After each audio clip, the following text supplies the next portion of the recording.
Bonsoir, merci d'être venus si nombreux pour cette soirée, célébrer cette 5e édition de Boost Up Industrie Créative. Et merci donc pour nos lauréats que nous allons présenter. Un petit mot peut-être, Cyrielle, sur Boost Up, pour ceux qui ne sauraient pas ce que c'est, tout simplement en quelques mots. En quelques mots, Boost Up, c'est un appel à projet. Il s'adresse aux industries créatives et il leur permet de mettre sur le marché une de leurs créations, que ce soit un bien ou un service. Alors, un petit mot peut-être sur le concept, l'idée même d'industrie créative. Je pense que dans l'esprit de certains, ça reste encore un oxymore. Un petit mot peut-être? Oui, c'est vrai que c'est un concept assez complexe. Les industries créatives, c'est un ensemble assez vaste de disciplines très différentes. Ça va du design à l'architecture, aux arts de la scène, aux arts plastiques, à la mode, à la musique, au son. Il y a vraiment beaucoup de choses, j'oublie encore la photographie et d'autres, mais ils sont tous rassemblés par cette place très importante qu'ils donnent à la créativité. Comment chez Boost Up, vous allez pouvoir aider les projets qui vont être sélectionnés ici ce soir? C'est une aide très concrète. C'est une aide qui se traduit par un financement qui va de 40 000 à 140 000 euros. Et ce financement les aide vraiment à lancer leur projet, à le mettre sur le marché. C'est vraiment un tremplin très concret pour ces projets. Alors, un petit mot peut-être sur la genèse de Boost Up. On y reviendra avec Monsieur le Ministre, mais peut-être un petit mot. Alors, je ne vais pas en dévoiler trop, mais Boost Up, c'est une action qui est opérée par Wallonie Design, mais qui a été initiée donc, dans le cadre d'un programme qui s'appelle Creative Wallonia et qui est lui-même une initiative donc, du ministre Marcourt. Voilà. Vous l'évoquez, on va l'inviter tout de suite sur scène. Jean-Claude Marcourt, vice-président du gouvernement wallon, ministre de l'économie, des PME, du commerce extérieur et des technologies nouvelles. On a parlé de ces projets sélectionnés qui vont bénéficier du soutien de Boost Up. Eh bien, maintenant, on va donner la parole à ceux qui se cachent derrière ces projets. Cyrielle, le premier projet mis à l'honneur, au total 6 projets, on le rappelle. Quel est-il?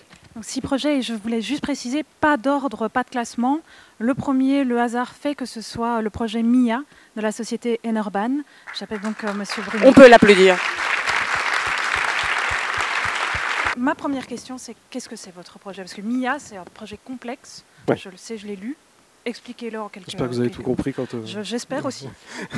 Alors MIA, concrètement, qu'est-ce que c'est? En fait, c'est quoi? C'est tout simplement un écosystème d'objets connectés dédiés au suivi de votre santé et à la sécurité à la personne. Nos utilisateurs peuvent, à travers un système simple et élégant, monitorer l'ensemble de leurs indicateurs de santé au quotidien et aussi s'assurer de la sécurité de leurs proches. Dans cette démarche, ils sont assistés par un assistant virtuel, qui est MIA. Et en fait, il va les accompagner pour rendre la relation avec tous ces petits devices, tous ces petits objets qu'on peut avoir sur nous, pour la rendre beaucoup moins complexe, beaucoup plus simple, simplifier tout ça et leur donner les bonnes habitudes, leur apporter les bonnes façons de faire.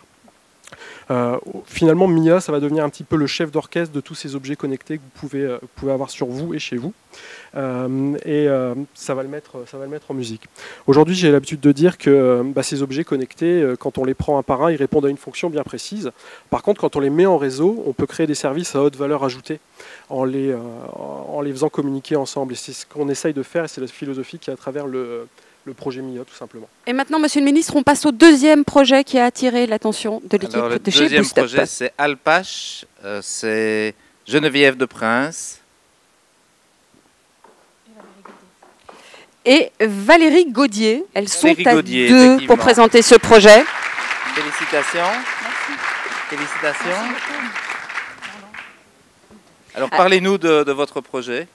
Eh bien, voilà, en tant que fan de ski, j'ai toujours trouvé qu'il y avait un énorme problème quand on partait skier, surtout avec des enfants, c'était le fait de porter les skis. Et donc, j'ai voulu trouver une solution justement au portage de skis. Voilà, et donc c'est un système ingénieux intégré dans une veste qui permet de porter les skis et d'avoir les mains libres. Cyrielle, on passe au 3e prix maintenant? Troisième, ça s'accélère. Le 3e prix, ils le savent déjà en fait, c'est Crowdin. Ils sont pressés de monter sur scène et nous raconter leur aventure. On leur a tellement parlé de timing et de dynamisme. On les présente peut-être. Donc Joseph Hippolito et Quentin Gaillard. Eh ben, bravo à vous, on peut peut-être aussi les applaudir. On va vous donner tout de suite un micro. Alors ce projet, peut-être, expliquez-nous ce que c'est. Alors Crowdin, qu'est-ce que c'est? C'est une plateforme de crowdfunding, donc de financement participatif, à vocation généraliste. Alors pour rappel, le financement participatif, c'est littéralement le financement par la foule. Donc c'est le fait de lever des fonds via Internet grâce à la générosité des internautes. Alors notre objectif avec Crowdin, c'est d'aider des porteurs de projets à lever des fonds et à favoriser leur rencontre avec des investisseurs, des contributeurs qui sont soit passionnés par des projets qui sont prêts à allouer une partie de leur épargne dans des projets bien précis, des projets réels, ou bien simplement participer à une aventure entrepreneuriale. Alors, notre ambition avec Crowdin, c'est de véritablement devenir un espace collaboratif dans lequel on pourrait mutualiser à la fois des fonds via le crowdfunding, mais également des compétences, de l'expérience via ce qu'on appelle le crowdsourcing, et finalement des actions et des actes via ce qu'on a appelé le crowd acting. Et donc, ce qu'on souhaite véritablement mettre en place, et comme focus principal, c'est se concentrer sur des projets soit à finalité créative, donc ça touche vraiment au sens très large toutes les industries culturelles et créatives pour lesquelles le crowdfunding est né initialement, les projets à finalité commerciale, à finalité sociale également, et toutes les initiatives qui sont liées au commerce de proximité et à la revalorisation des quartiers. Et alors finalement, pour nous aider à mettre en place toute cette dynamique collaborative, nous serons aidés dans notre démarche par des réseaux d'entreprises qui vont nous permettre de sélectionner les projets en amont.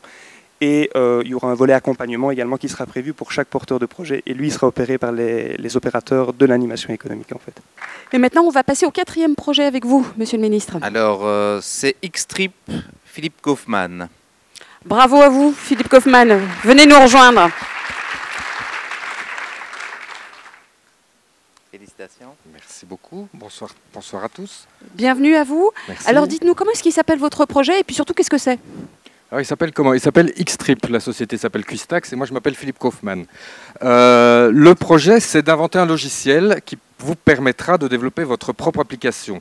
Voilà, moi je suis tout nouveau, j'ai reçu mon premier iPhone il y a seulement aux vacances de Noël, donc je connaissais rien à ce monde-là, ou ce que m'ont raconté mes enfants, puis je me suis rendu compte de toutes les potentialités. Développer une application, ça coûte très cher. Avec notre logiciel X-Trip, on va pouvoir développer des applications beaucoup moins chères, mais dans un domaine très précis, qui est celui de faire se rencontrer des publics et des projets artistiques. Alors, c'est très très vaste. Je vais donner quelques exemples, ce sera bien plus simple.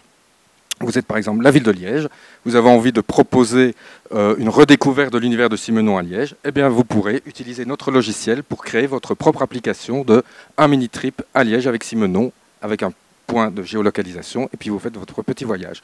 Vous êtes de la province de Namur, autre exemple, vous voulez travailler sur Benoît Poelvoort, exemple pris au hasard, eh bien vous pourrez vous promener dans Namur, dans les alentours, faire un tour à vélo en honneur du vélo de Guylain Lambert, etc., etc.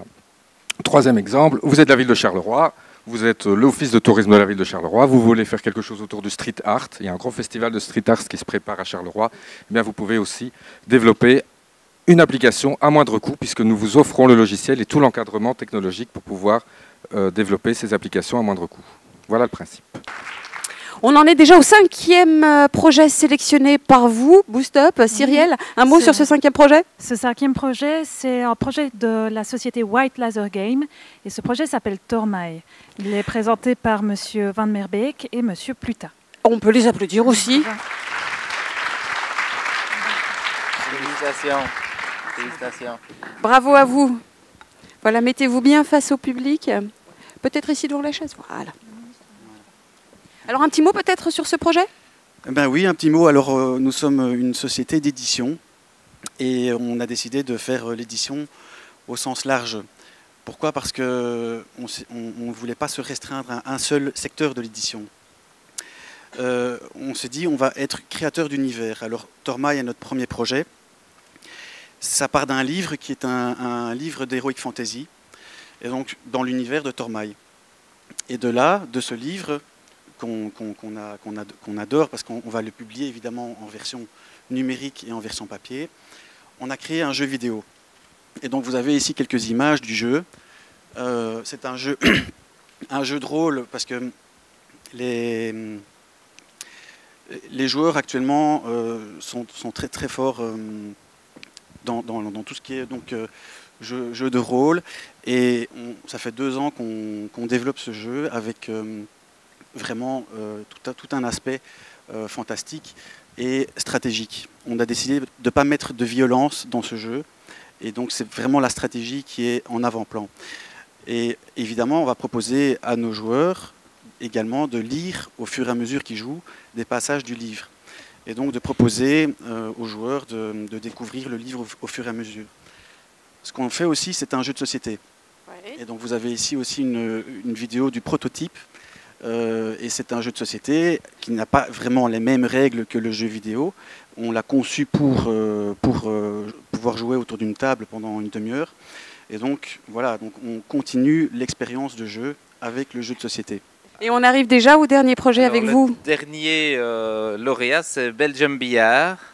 Et c'est Éric Warnan. Bravo. Bienvenue. Bonsoir. Alors, question traditionnelle, hein. Belgium Billard. Je me doute un petit peu, mais expliquez-nous.